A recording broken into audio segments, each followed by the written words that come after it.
All eyes on Rafa, ये एक trend बहुत ही ज़्यादा वायरल हो गया है पिछले कुछ टाइम से। एक स्लोगन बना दिया है लोगों ने, जो ट्विटर पे, यूट्यूब पे, इंस्टाग्राम पे, हर जगह पे वायरल हो रहा है। बॉलीवुड सेलिब्रिटीज़ तक भी इस चीज़ को अपनी स्टोरीज पे शेयर कर रहे हैं, अपने पोस्ट में शेयर कर रहे हैं, ये कहने के लिए कि वो लोग राफा के साथ है। राफा अब क्या है इसकी अगर मैं आपको एक ब्रीफ स्टोरी दूँ तो गाज़ा और इसराइल के बीच में काफ़ी टाइम से जो है हमला चल रहा था। ऑलमोस्ट 1 साल हो गया इस चीज़ को चलते हुए, जिसमें काफ़ी सिविलियंस जो है मारे गए। यहाँ से गाज़ा के हमास टेररिस्ट ग्रुप से अटैक होता है, वहाँ से इसराइल के वहाँ से आर्मी की साइड से भी अटैक होता है। तो बैक एंड फोर्थ वो सारी चीज़ें चल रही है, जिसके बीच में जो सिविलियंस हैं, गाज़ा के सिविलियंस जो हैं वो बहुत ही ज़्यादा मारे गए हैं, उनके ऊपर अटैक हो रहे हैं। इसके चलते हुए वो लोग यहाँ से शिफ्ट हो गए, उन्होंने अपना एक कैंप बना लिया राफा में जाके, जो इजिप्ट में है। तो इजिप्ट ने जो है क्लियर एक वार्निंग भी दी थी इसराइल को जब वो लोग वहाँ पे राफा में रिलोकेट हुए थे कि यहाँ पे अब नज़र तक में नहीं लगानी है तुम्हें, मतलब अपना तुम देखना भी मत, मारना तो बहुत दूर की बात है। लेकिन उसके बावजूद भी हमास के द्वारा अटैक किए जाने के बाद इसराइल ने वापस से अटैक किया और वहाँ पे कैंप की लोकेशन के पास अटैक किया, जिसकी वजह से जो है वो बॉम्ब अटैक की वजह से काफ़ी जो सिविलियंस थे कैंप में जो रुके हुए थे वो मारे गए। अब उसके बाद एक ट्रेंड जो है वो बहुत ज़्यादा वायरल हो गया, all eyes on Rafah, all eyes on Rafah. सब लोग जो है गाज़ा को सपोर्ट करने पे आ गए। एक एक्ट्रेस नुसरत बारूचा, अगर मैं उनका नाम गलत नहीं ले रही हूँ, ये इंडियन एक्ट्रेस है, आप लोगों ने देखा ही होगा, नाम सुना होगा। तो वो पीछे मतलब लास्ट ईयर जो है जब भी अटैक स्टार्ट हुआ था उस टाइम पे वो इसराइल में फंस गई थी, उनकी किसी मूवी की शूटिंग चल रही थी। सो उस दौरान जो है वो वहाँ पे वॉर में फंस गई, तो उनको इंडियन एम्बेसी, इंडियन गवर्नमेंट ने हेल्प करी वहाँ से रिलीज़ करवाने में। इसराइल ने भी हेल्प करी कि ताकि वो बहुत ही मतलब आसानी से वहाँ से छूट के जा सके। लेकिन आज वो भी अपनी इंस्टाग्राम स्टोरी पे ये पोस्ट शेयर कर रही हैं, all eyes on Rafah. I wanted to take a moment and say thank you to everyone for their messages, for their prayers, for their wishes. I'm back, I'm home, I'm safe, I'm fine. But just 2 days back, I woke up in a hotel room in Tel Aviv with bomb sounds around me and sirens blaring, and we were taken down to a basement and shelter areas. And मैं पहले ऐसी situation में कभी रही नहीं हूँ, but आज जब मैं अपने घर में उठी हूँ with no sounds and feeling safe and feeling fine, तो मुझे रियलाइज हो रहा है कि कितनी बड़ी बात है, हम कितने फॉर्चुनेट है कि हम इस कंट्री में हैं, कि हम प्रोटेक्टेड है, हम सेफ है। So I want to take this moment and say thank you to the government of India, say thank you to the Indian embassy, say thank you to the Israel embassy for guiding us, for advising us, and making it possible for me to come back home to my country safe and sound. I also want to take a moment and extend my prayers and wishes to the people still stuck in the war, and I really hope for peace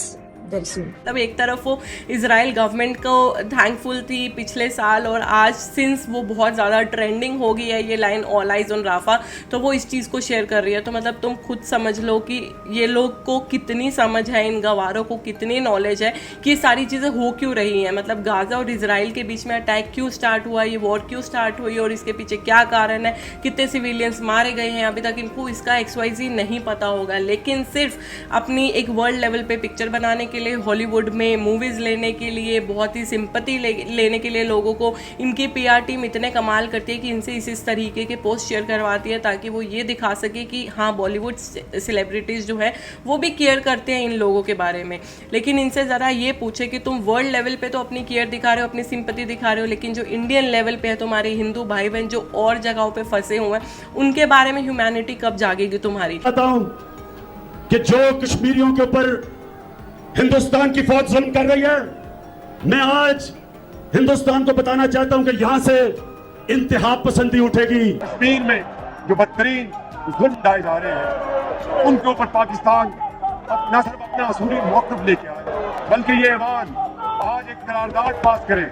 Pakistan में कितने हिंदू भाई बहन हैं, बांग्लादेश में कितने हिंदू भाई बहन हैं, कश्मीर में कितने ज़्यादा थे, मतलब वेस्ट बंगाल में कितने ज़्यादा, तो वहाँ पे कोई बात नहीं करेगा इस सब के बारे में, क्योंकि वो ट्रेंडिंग नहीं है। अगर इस बारे में बात करें तो इनके पास कोई जवाब ही नहीं होगा, और ना ही वो अपने आप से इस बारे में कोई बात करना चाहते हैं, और ना कभी करेंगे, क्योंकि वो इनके लिए बहुत ही बड़ा मुद्दा नहीं है। इनके लिए बड़ा मुद्दा गाज़ा वाला है। अरे गाज़ा वाला मुद्दा हमारे लिए भी बहुत बड़ा है। मैं भी बहुत इमोशनली इस चीज़ के साथ अभी तक जुड़ी हुई थी और अभी भी जुड़ी हुई हूँ। मैं भी बहुत क्लियरली इस चीज़ को फॉलो कर रही थी। मुझे बहुत बुरा लगता है, मतलब 1 साल हो गया है वहाँ पे सिविलियंस मारे जा रहे हैं, उनके साथ गलत चीज़ें हो रही है जिसमें उनका कोई इन्वॉल्वमेंट भी नहीं है, जस्ट बिकॉज टेररिस्ट ग्रुप्स के बीच में सारी चीज़ें चल रही हैं, तो उसकी वजह से सिविलियंस जो है फंस रहे हैं। हमारी सिंपैथी उनके साथ है, लेकिन उसके साथ साथ हमारी सिंपैथी हम इस देश में रहते हैं हमारे हिंदू भाई बहनों के साथ भी है, जो वहाँ पे एक्सप्लॉइट किए जा रहे हैं। पाकिस्तान में फोर्सफुली हिंदुओं से जो है उनका मजहब बदलवाया जाता है, उनके मंदिर गिरा दिए जाते हैं, उन्हें पूजा तक करने की वहाँ पे इजाज़त नहीं दी जाती। हमारे मंदिरों को जला दिया है, हमारे बच्चे 4 बच्चे हमारे जल के मर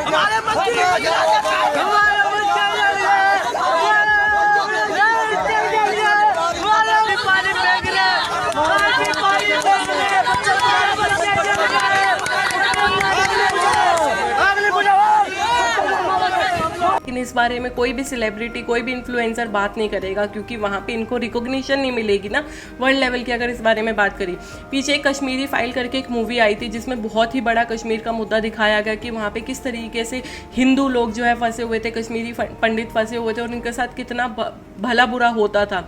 अनंतनाग में हुआ था सर, तो मेरे मामा जी श्री प्रेमनाथ बात अपने घर के सामने हार्डली 2 मिनट की दूरी पे एक लड़का निकलता और उनसे पूछता, सर मुझे आपसे एक डिस्कस करना है केस के। कहते बेटा बता। वहां से अंदर से फिर उनसे गोली निकाल के यहाँ मारी, वो खून साफ नहीं करने दिया।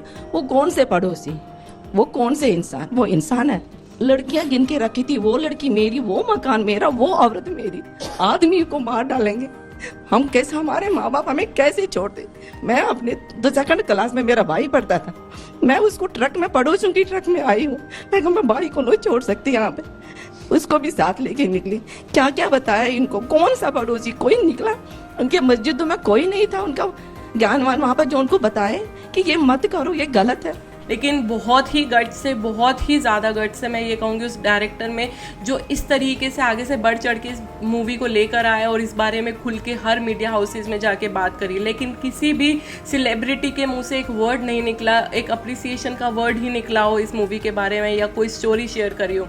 अगर उनके किसी और कॉलीग की मूवी आती है, वो उस चीज़ को प्रमोट करते हैं अपनी स्टोरी पोस्ट पे लगा के, लेकिन इस मूवी के बारे में किसी ने बात नहीं करी, क्योंकि वो इनके धर्म के, उनके मज़हब के अगेंस्ट है ना। क्योंकि इन सबका मज़हब तो वही है जो वहाँ पे इन हिंदुओं को एक्सप्लॉइट करे। इनको तो फंडिंग वहीं से मिलती होगी ना, तभी वो इस बारे में कोई बात नहीं करना चाहते। अरे इतनी तो शर्म कर लो कि तुम इस देश में रहते हो, इस देश का नमक खाते हो, इसी देश की ऑडियंस से अपना घर चलाते हो, लेकिन यहाँ पे अगर कोई भी मुसीबत आती है, यहाँ के लोग जो है फंसे हैं अगर कहीं और जाकर, तो उनके बारे में तुम कोई बात नहीं करोगे। ये तो भगवान ही जानता है कि वो गाजा और इसराइल का वॉर कब खत्म होगा, और इसके ऊपर सीज फायर की बात कोई नहीं कर रहा है। यूनाइटेड नेशन भी जो है, जो बहुत ही पावरफुल है, वो भी सीज फायर के लिए यहाँ पे कोई भी वार्निंग नहीं दे रही है। बहुत सारी बड़ी बड़ी पावरफुल कंट्रीज है जो कहीं ना कहीं एनकरेज भी कर रही है इसराइल को और आगे बढ़ने में, इस चीज़ में मतलब वॉर को सपोर्ट कर रही है, कहीं ना कहीं मतलब फंडिंग दे रही है, जिसकी इन सब की वजह मैं नहीं जानती कौन सही है कौन गलत है, क्योंकि दोनों साइड से अटैक्स हो रहे हैं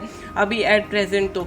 लेकिन इन सब में जो फंस रहा है वो सिविलियंस फंस रहे हैं। बहुत सारे छोटे बच्चे हैं जिनके भाई बहन मर गए हैं, जिनके माँ बाप मर गए हैं, उनका क्या, उनका कौन देख रेख करेगा? अरे देख रेख तो मतलब कहीं कल को गवर्नमेंट उनकी देख रेख करेगी, जब वो उनका देश ही नहीं बचेगा, उनका शहर ही नहीं बचेगा, तो वो बच्चे कहाँ जाएंगे, कहाँ भीख मांगेंगे, कहाँ से अपने आप को बड़ा करेंगे, खाएंगे पिएंगे? तो इस बारे में तो कोई सोच नहीं रहा। और मैं ये नहीं कहती कि हम अपने पीओके के बारे में बात करें, हम हिंदुओं के बारे में बात करें, मेरा पूरा सपोर्ट वहाँ पर भी है। अगर मैं आपको एक बात बताऊँ, अगर आप लोगों ने भी नोटिस की हो, लास्ट ईयर हम लोगों की फीड पे बहुत ज़्यादा गाज़ा इसराइल की रील्स वगैरह आती थी, पोस्ट आते थे, लेकिन आज की डेट में मेरी फीड से तो पर्सनली ये सारी चीज़ें रिमूव हो गई है। मुझे नहीं पता आप लोगों ने भी ये चीज़ नोटिस की है या नहीं की।